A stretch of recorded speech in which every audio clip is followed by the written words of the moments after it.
अशाच नवनवीन व्हिडिओसाठी चॅनलला सबस्क्राईब करा आणि बेल आयकॉनला क्लिक करा. तुम मुझे खून दो मैं तुम्हें आझादी दूंगा हे शब्द ऐकले की आपल्या डोळ्यासमोर जे वादळ उभं राहतं त्याचं नाव आहे नेताजी सुभाषचंद्र बोस. अगदी एक असं व्यक्तिमत्व ज्यांच्या उल्लेखाशिवाय भारताच्या स्वातंत्र्य लढ्याचा इतिहास अपूर्ण आहे. आज आपण नेताजींच्या आयुष्याची पानं जरा वेगळ्या पद्धतीने उलटणार आहोत.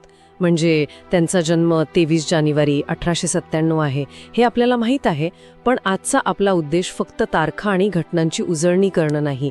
आपण हे समजून घेणार आहोत की एक अत्यंत हुशार सुखवस्तू कुटुंबातला तरुण ज्याच्या पुढे एक उज्ज्वल भविष्य होतं, तो देशासाठी इतका टोकाचा क्रांतिकारी मार्ग का निवडतो. आणि हाच प्रश्न मला वाटतं नेताजींना समजून घेण्याचा केंद्रबिंदू आहे.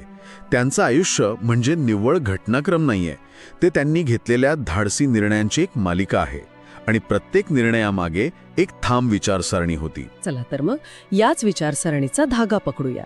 सुरुवात त्यांच्या जडणघडणीपासून करूया. त्यांचा जन्म ओडिशातील कटक शहरातला.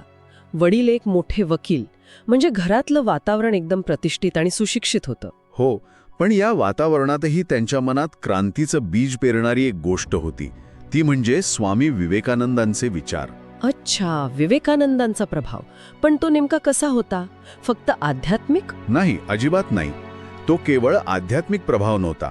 विवेकानंदांच्या विचारांनी त्यांच्या मनात काय म्हणतात त्याला, राष्ट्रीय स्वाभिमानाची आग पेटवली. विवेकानंदांनी सांगितलं होतं की भारताला फक्त राजकीय स्वातंत्र्य नकोय, तर आपला हरवलेला आत्मविश्वास परत मिळवायचा आहे. म्हणजे स्वातंत्र्य म्हणजे फक्त ब्रिटिशांना देशाबाहेर काढणं नाही. अगदी. तर भारतीयांच्या मनात आपण कमी नाही ही भावना निर्माण करणं, आणि हीच त्यांच्या संपूर्ण प्रवासाची वैचारिक पायाभरणी होती असं म्हणायला हरकत नाही. आणि ह्याच वैचारिक पायावर त्यांनी आपल्या आयुष्यातला पहिला आणि कदाचित सर्वात मोठा धक्कादायक निर्णय घेतला. ते प्रचंड हुशार होते. कलकत्ता, मग केम्ब्रिज आणि भारतीय नागरी सेवा म्हणजे ICS परीक्षा उत्तीर्ण झाले. ICS म्हणजे त्या काळातली सर्वात मोठी गोष्ट होती. प्रतिष्ठा, पैसा, अधिकार सगळं काही होतं त्यांच्याकडे. तरीही 1921 मध्ये त्यांनी त्या पदाचा राजीनामा दिला. आपण हे किती सहज बोलून जातो, पण विचार करा त्या तरुणावर किती दबाव असेल. प्रचंड. कुटुंबाच्या अपेक्षा, समाजाचा दृष्टिकोन आणि समोर एक सुरक्षित आयुष्य, या सगळ्यावर पाणी सोडून त्यांनी एका अनिश्चित मार्गावर उडी घेतली. पण हा निर्णय प्रतिकात्मक जास्त होता की धोरणात्मक? म्हणजे यातून त्यांनी नक्की काय साधलं? दोन्ही होता. प्रतिकात्मक अशासाठी की त्यांनी भारतीय तरुणांसमोर एक आदर्श ठेवला. त्यांनी सरळ सांगितलं, ज्यांच्या गुलामगिरीतून देशाला मुक्त करायचं आहे त्यांचीच चाकरी मी करू शकत नाही. किती मोठं विधान आहे. बरोबर. आता तुमच्या पदांना भुलणार नाही. ICSचा त्याग करून ते भारतात परतले आणि पूर्णपणे स्वातंत्र्य लढ्यात उतरले. काँग्रेसमध्ये ते खूप वेगाने लोकप्रियही झाले. पण इथेच त्यांच्या संघर्षाचा दुसरा टप्पा सुरू झाला, तो म्हणजे काँग्रेसमधील अंतर्गत मतभेद, विशेषतः महात्मा गांधींसोबतचे. हो, आणि हे मतभेद वैयक्तिक नव्हते हे समजून घेणं महत्वाचे. ते पूर्णपणे वैचारिक होते. गांधीजींचा मार्ग होता अहिंसक सत्याग्रहाचा, तर नेताजींना वाटत होतं की केवळ विनंत्या करून स्वातंत्र्य मिळणार नाही. त्यांना शस्त्रसंघर्षाची गरज वाटत होती. हो, आणि आंतरराष्ट्रीय राजकारणाचा फायदा घेण्याची गरज वाटत होती.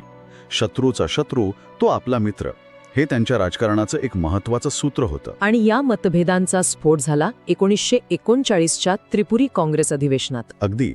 नेताजी गांधीजींच्या पसंतीच्या उमेदवाराच्या विरोधात अध्यक्षपदासाठी उभे राहिले आणि जिंकले सुद्धा. मोठा धक्का होता. पण विजय मिळवूनही त्यांना काम करता आलं नाही. काँग्रेस कार्यकारिणीने त्यांच्यासोबत असहकार पुकारला. आणि मग त्यांनी राजीनामा दिला. हो, आणि काँग्रेसमधून बाहेर पडून फॉरवर्ड ब्लॉकची स्थापना केली, जो काँग्रेसच्या धोरणांपेक्षा अधिक जहाल आणि क्रांतिकारी मार्ग होता. काँग्रेसमधून बाहेर पडल्यावर ब्रिटिशांनी त्यांना त्यांच्याच घरात नजरकैदेत ठेवलं आणि इथूनच त्यांच्या आयुष्यातल्या सर्वात थरारक पर्वाला सुरुवात झाली. The great escape. जानेवारी 1941. एक अविश्वसनीय घटना आहे ती. कशी?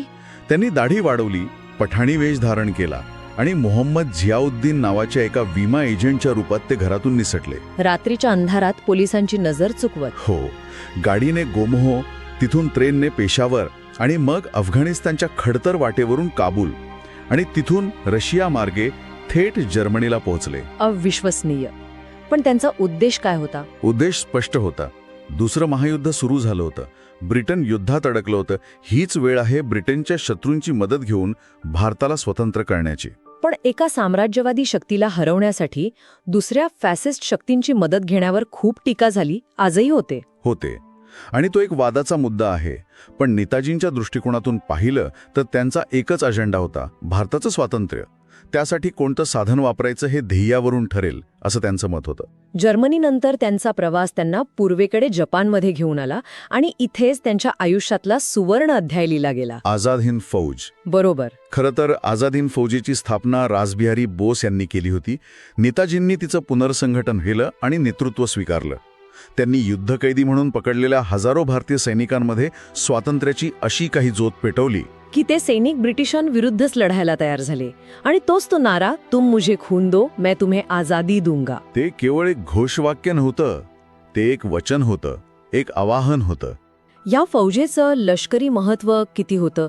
त्यांनी खरोखरच ब्रिटिशांना मोठं आव्हान दिलं का? बघा, लष्करीदृष्ट्या त्यांना मर्यादित यश मिळालं, पण त्याचं लष्करी महत्वापेक्षा मानसिक आणि प्रतिकात्मक महत्त्व हजारो पटींनी जास्त होतं.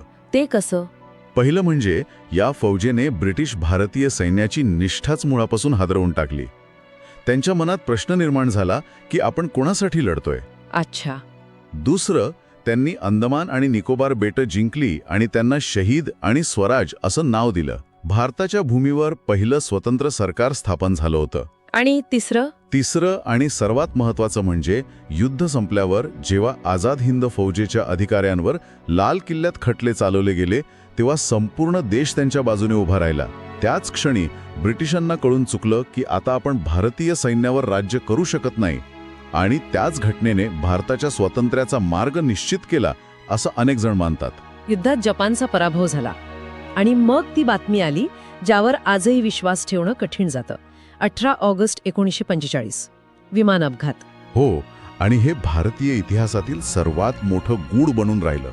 तो अपघात खरंच झाला होता का, की नेताजी तिथूनही निसटले? अनेक सिद्धांत आहेत, पण सत्य कधीच ठोसपणे समोर आलं नाही. पण त्यांच्या मृत्यूच्या गुणापेक्षा त्यांचा वारसा अधिक महत्वाचा आहे, नाही का? निश्चितच. नेताजींनी आपल्याला काय दिलं? त्यांनी फक्त स्वातंत्र्यासाठी लढा नाही दिला, तर स्वतंत्र भारताचं एक स्वप्न पाहिलं. त्यांच्या आझाद हिंद फौजेत सर्व धर्म, प्रांत आणि जातीचे लोक खांद्याला खांदा लावून लढत होते. त्यांनी जय हिंद हा नारा दिला, जो आज आपला राष्ट्रीय नारा आहे. आणि म्हणूनच आज 23 जानेवारी त्यांचा जन्मदिन पराक्रम दिवस म्हणून साजरा केला जातो. त्यांच्या अतुलनीय शौर्याचा आणि धैर्याचा तो एक सन्मान आहे. अगदी. या संपूर्ण चर्चेतून एक गोष्ट स्पष्ट होते की नेताजी हे केवळ इतिहासातील एक नाव नाही, तर ती एक विचारसरणी आहे. त्याग, दृढनिश्चय आणि राष्ट्राला सर्वस्व मानण्याची वृत्ती. अगदी खरं. त्यांनी दाखवून दिलं की परिस्थिती कितीही प्रतिकूल असली तरी इच्छाशक्तीच्या जोरावर अशक्यही शक्य करता येतं. जाता जाता श्रोत्यांसाठी एक विचार सोडून जाऊया. नेताजींनी त्याग आणि कर्तव्याला सर्वोच्च प्राधान्य दिलं. आजच्या काळात राष्ट्रसेवेसाठी वैयक्तिक आरामाचा त्याग करणे म्हणजे नक्की काय असू शकतं?